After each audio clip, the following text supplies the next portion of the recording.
Welcome back to my channel. तो मैंने आप सभी को बताया था कि मैं आज से आप सभी के लिए एक यूट्यूब पे सीरीज़ लेके आने वाली हूँ जिसमें मैं मैनिफेस्टेशन, मेडिटेशन, इन सभी चीज़ों के बारे में आप सभी को बताऊँगी। तो गाइज़, आप लोगों ने अपनी लाइफ में कभी ना कभी तो सुना ही होगा कि मैनिफेस्टेशन जैसी कोई चीज़ होती है। मैं आज इस वीडियो में एकदम बेसिक से आप लोगों को बताने वाली हूँ कि क्या होता है, कैसे ये चीज़ें वर्क करती हैं। तो मैं आप सभी को बता रही हूँ।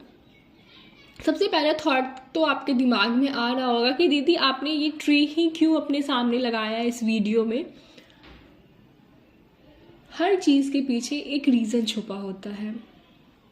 अब आप बताओ, हम ह्यूमंस जो हैं वो किस किस चीज़ों से बने हुए हैं और हमारे जीने के लिए क्या क्या चीज़ें इंपॉर्टेंट हैं। ऑब्वियस ही बात है, सबसे पहले तो सांसें लेना ज़रूरी है और सांसें हमें किससे आती है? ट्री से आती है गाइस। तो मैंने इसीलिए इस ट्री को यहाँ पे रखा है ताकि हमें पता चले, हमें रियलाइज़ हो कि हमारे लाइफ में प्लांट्स का कितना वैल्यू है। खैर, टॉपिक को इधर उधर नहीं करते हैं। मैंने सोचा कि आप सभी को मन में थॉट्स आ रहे होंगे कि इसके पीछे का क्या साइकोलॉजी हो सकता है, तो मैंने जस्ट आपको शेयर करा। तो मैं अब आप सभी को बता रही हूँ कि मल्टी यूनिवर्स का कॉन्सेप्ट क्या होता है, लॉ ऑफ यूनिवर्स क्या होता है, लॉ ऑफ मैनिफेस्टेशन क्या होता है। तो इस वीडियो में सबसे पहले तो हम जानेंगे कि क्यों हमारा मैनिफेस्टेशन काम नहीं करता है। आप सभी लोगों ने कभी ना कभी तो मैनिफेस्टेशन एक शॉर्ट वीडियो से देख के किया होगा। तो किसी भी, आपको क्या लगता है कि शॉर्ट वीडियो आपने देखा और आपने पानी लिया और बोलना शुरू कर दिया तो मैनिफेस्टेशन हो गया? अरे भाई, अगर ऐसे मैनिफेस्टेशन होता तो आज हम सभी अंबानी होते और टाटा बिरला होते। ओके, तो मैनिफेस्टेशन ऐसे वर्क नहीं करता है। एग्जाम्पल मैं आपको बता रही हूँ कि अभी मैं स्टूडेंट का एग्जाम्पल दे रही हूँ कि अगर कोई पीसीएस की, पुलिस की, नीट की, आईआईटी की, जेईई की तैयारी कर रहा है, तो इसका मतलब क्या है कि वो कोचिंग में गया और वो बन गया आईएएस? नहीं। कोचिंग में जाने के बाद उसे नोट्स बनाने पड़ते हैं, उसे पढ़ना होता है, रिवाइज करना होता है, हर चीज़ की एक प्रॉपर स्टडी होती है, उसके बाद ही आप फाइनल आउटकम पे पहुंच पाते हैं। वैसे ही law of attraction, law of manifestation की भी प्रॉपर पढ़ाई होती है, उसे इम्प्लांट करना होता है, उसके बाद ही आप मैनिफेस्ट कर पाते हैं। इस लाइन को वापस मैं दोहरा रही हूँ, हर चीज़ की एक पहले पढ़ाई होती है, उसके बाद ही आप वो काम कर पाते हैं। ओके, तो अब मैं आप सभी को बताती हूँ कि सबसे पहले आपका लॉ ऑफ मैनिफेस्टेशन काम क्यों नहीं करता है। सबसे बड़ा क्वेश्चन ये है कि आपका लॉ ऑफ मैनिफेस्टेशन काम क्यों नहीं करता है। तो इसका आंसर मैं आपको ये देना चाहूंगी कि आपका लॉ ऑफ मैनिफेस्टेशन इसीलिए काम नहीं करता है क्योंकि आपका हार्ट प्लस माइंड वो अलाइंड ही नहीं है। आपका दिमाग कह रहा है कि हाँ मैं ये करूँगा, बट आपका दिल कह रहा है कि नहीं, मैं ये नहीं कर सकता, मैं तो हार जाऊँगा, मैं फेल हो जाऊँगा। जब तक आपका हार्ट, आपका माइंड एक साथ अलाइन नहीं होगा, तब तक आपका मैनिफेस्टेशन काम नहीं करेगा।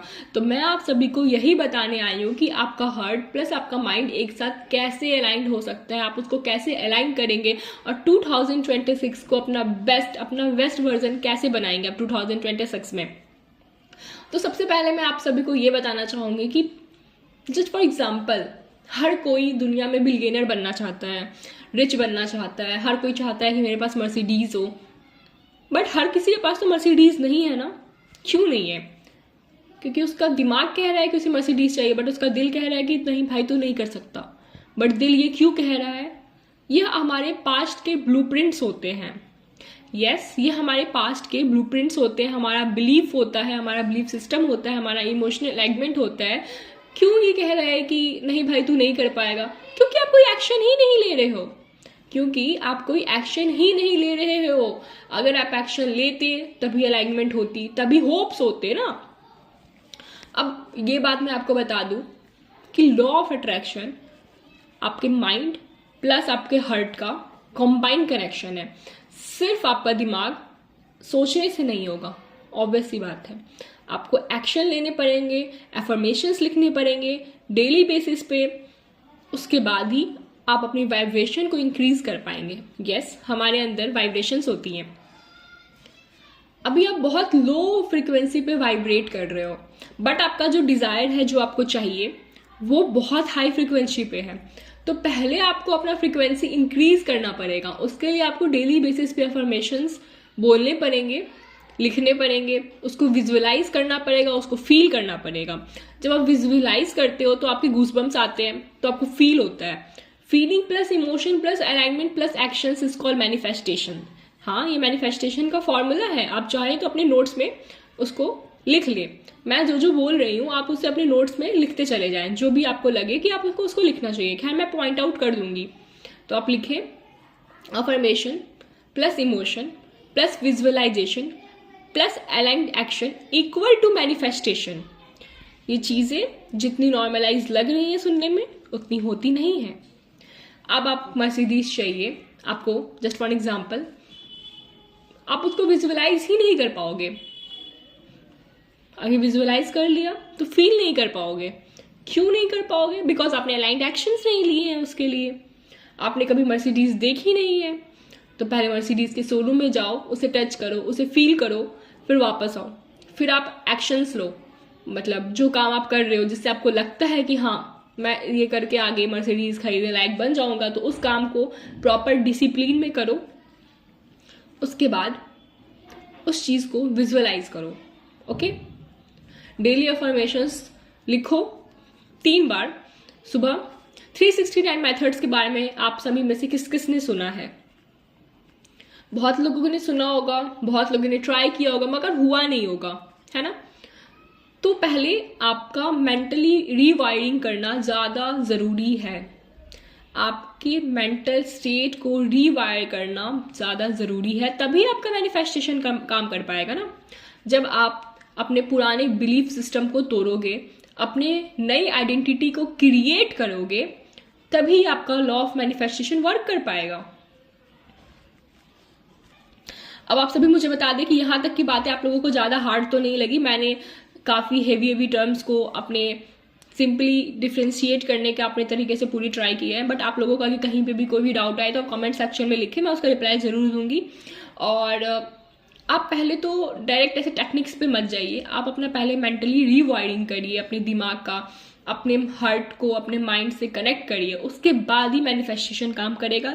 जो फॉर्मूला मैंने आपको आज बताया है, उस फॉर्मूला को आपने अपने डायरी में लिखना है। ओके, अब बताते हैं आगे। ये हमारी शिक्षित डायरी होने वाली है और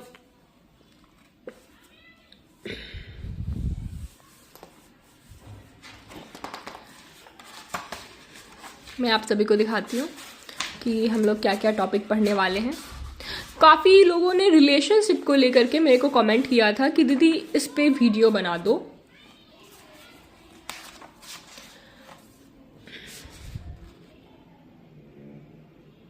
काफ़ी लोगों ने मुझे बोला था कि दीदी रिलेशनशिप के लिए वीडियो बना दो, कैसे मैनिफेस्ट करूँ अच्छे प्रोडक्टिव रिलेशनशिप को।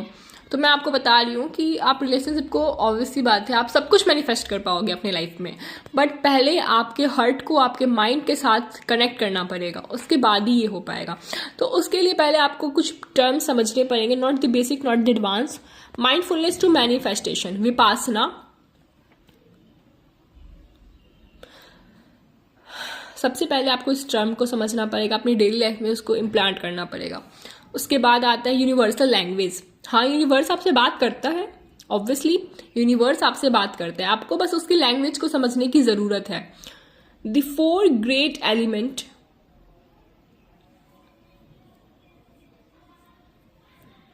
अब आता है हमारा topic mindfulness to manifestation. Okay, इसमें हमें करना होता है विपासना, संयुक्ता रिसर्च, संवर्धने। ओके, अब हमारा आता है यूनिवर्सल लैंग्वेजेस।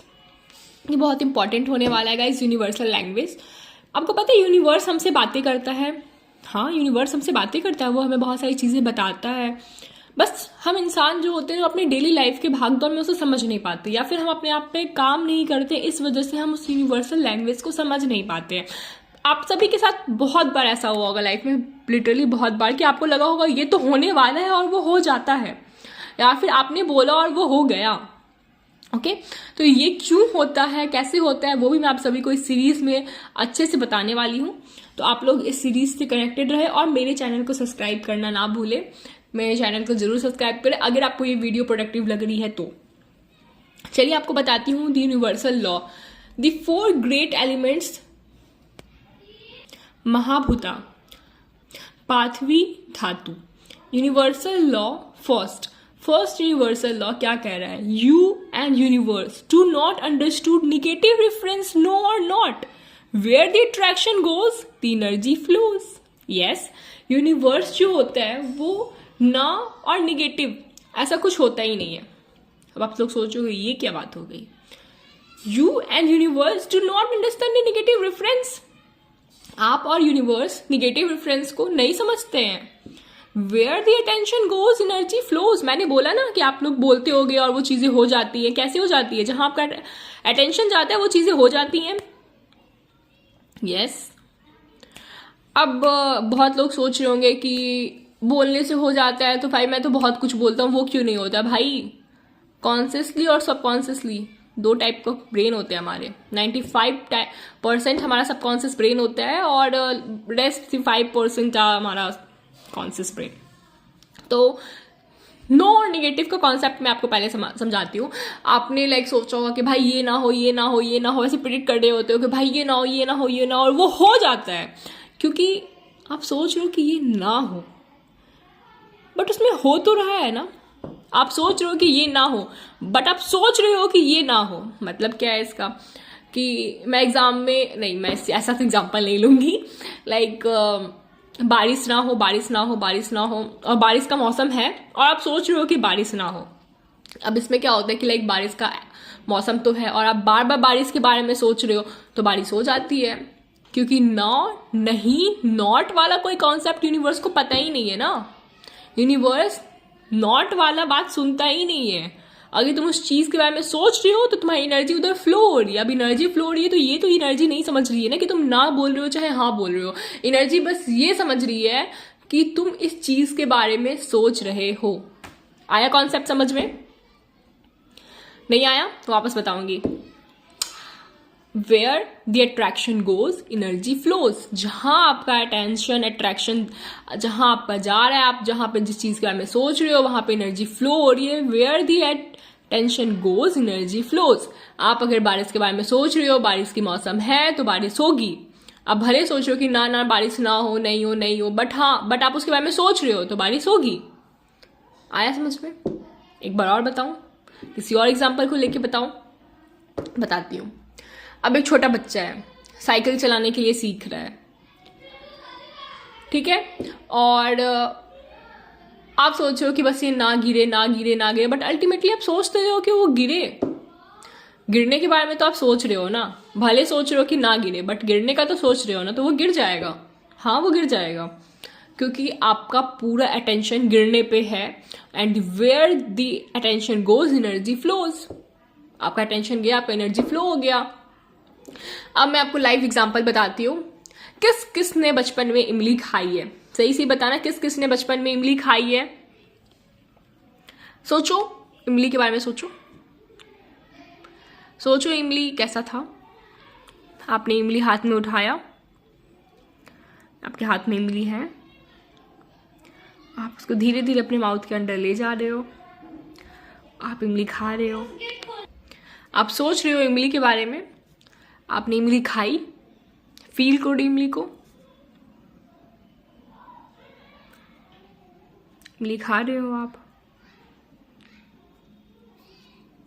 आया मुंह में पानी? आया? बताओ कि मुंह में पानी क्यों आया? आपने तो इमली खाई ही नहीं थी। अभी तो आपने इमली खाई ही नहीं है, तो फिर आपके मुंह में पानी क्यों आ रहा है? ब्लूप्रिंट्स, आपके पास्ट के ट्रॉमास, आपके पास्ट एक्सपीरियंस, आपके पास्ट के ब्लूप्रिंट्स बनके आपके ब्रेन में आज भी स्टोर्ड हैं, आपके सेल्स में आज भी स्टोर है। इसीलिए आपने इमली खाई भी नहीं है, बट आपको इमली का फील आ रहा है ना? इसीलिए कहते हैं कभी भी बुरा मत सोचो। अब हम जानते हैं कि सेकेंड लॉ क्या कहता है यूनिवर्स का। You and universe do not understand past और फ्यूचर। एग्जाम्पल, इमली वाला। इमली बचपन में खट्टी खाने थी, बट आपको अभी फील कैसे आ गया, है ना? आपने तो पास्ट में इमली खाई थी, भी आपको अभी कैसे फील आ गया? क्योंकि यूनिवर्स जो होता है वो हमारा पास्ट, प्रेजेंट, फ्यूचर बताओ इसमें से किस में अभी चल रहा है। मैंने अभी 2 मिनट पहले आपको बताया है कि यूनिवर्स पास्ट प्रेजेंट फ्यूचर में से किस किस को नहीं समझता है। यूनिवर्स पास्ट और फ्यूचर को नहीं समझता, यूनिवर्स सिर्फ और सिर्फ प्रेजेंट में चलता है। अगर आप ऐसे विश कर रहे हो कि मुझे ये चीज़ मिल जाए मिल जाए मिल जाए, that you mean you delaying this things. आप उसे डिले कर रहे हो, आप उस चीज़ों को अपने से डिले कर रहे हो। इसीलिए जब भी अफर्मेशन लो, प्रेजेंट टेंस में लो कि मुझे मिल चुका है या मिल चुकी है। ओके, मैं इस वीडियो को ज़्यादा लंबा नहीं लेके जाना चाहती हूँ, इसीलिए मैं इस वीडियो को यहीं पे एंड अप कर रही हूँ। अभी 1-2 लास्ट लाइन आपको एक्सप्लेन कर देती हूँ, उसके बाद मैं इस वीडियो को एंड अप करूँगी। Your body works good when it is moving and your brain works good when it place in one place still. इसका मतलब क्या निकल रहा है? आपकी body works good when it is moving. आपकी बॉडी अच्छी तभी वर्क करती है जब वो मूविंग हो, और ब्रेन अच्छा आपका तभी वर्क करता है जब आप स्थिर एक जगह पे हो। बट आज के डेट में क्या हो रहा है? हमारा बॉडी एक जगह पे स्थिर है और ब्रेन घूम रहा है। बट होता क्या है इसका अपोजिट? हमारा बॉडी तभी अच्छा काम करता है जब वो मूव कर रहा होता है और ब्रेन एक जगह पे स्थिर होता है। बट आजकल के डेट में क्या हो रहा है? हम एक जगह पे बैठ के पढ़ाई कर रहे हैं और हमारा दिमाग कहीं अलग ही दुनिया में घूम रहा है। कॉर्पोरेट में क्या होता है कि हम एक जगह कंप्यूटर पे बैठ के काम कर रहे हैं, बट हमारा दिमाग जो है वो कहीं और ही घूम रहा है। इसीलिए अपने दिमाग को स्थिर, अपने बॉडी को मूविंग करो। ओके, तो आज के सेशन में इतना काफ़ी था। कल मैं आप सभी को बताऊंगी कि अपने दिमाग का रीवाइडिंग कैसे करें, अपने वाइब्रेशंस को कैसे इंक्रीज करें और कैसे अपनी लाइफ चेंज करें। ठीक है, और मैं उम्मीद करती हूँ आप सभी को अगर मेरी इस वीडियो की फर्स्ट सीरीज अच्छी लगी हो तो ज़रूर ज़रूर ज़रूर सब्सक्राइब करें एंड लाइक करें एंड कमेंट ज़रूर करें। अभी के लिए आप सभी से मैं अलविदा लेना चाहूँगी। बाय गाइस, आई होप आपका दिन अच्छा हो, मंगलमय हो। जय श्री राम।